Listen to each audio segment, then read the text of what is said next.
तिकडे काँग्रेसचे नेते सन्माननीय राहुलजी यांनी पत्रकार परिषदा घेऊन कशा पद्धतीने मतदार याद्यांमध्ये एक माल प्रॅक्टिसिंग झालेलं आहे या संबंधाने भूमिका स्पष्ट केली होती। अगदी पुराव्यांसकट त्या सगळ्या गोष्टी दाखवल्या होत्या।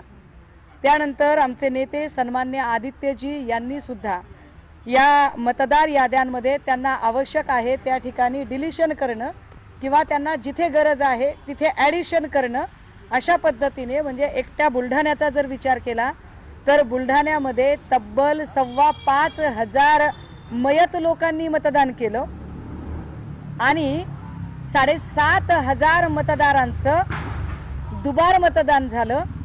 हे सगळं अत्यंत चिंतित करणारं चित्र आहे। यावर आत्ता महाविकास आघाडीचा जो काही मोर्चा झाला त्या मोर्चामध्ये म्हणजे सातत्याने जेव्हा म्हटलं जात होतं की तुमच्याकडे पुरावे आहेत का तेव्हा मनसे प्रमुखांनी गाडीभर पुरावे त्याचे दिले।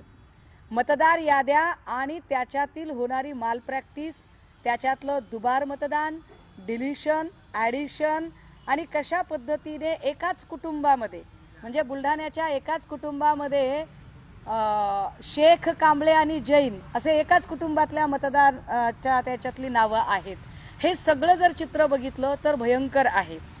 याच्यावर कुठलंही स्पष्टीकरण न देता, यावर काहीही न बोलता तडकाफडकी अचानक निवडणूक आयोगाने समोर येणं आणि आम्ही आता आचारसंहिता जाहीर करत आहोत म्हणणं, मला वाटतं हे वास्तवापासून पळ काढणं आहे, सत्यापासून तोंड लपवणं आहे।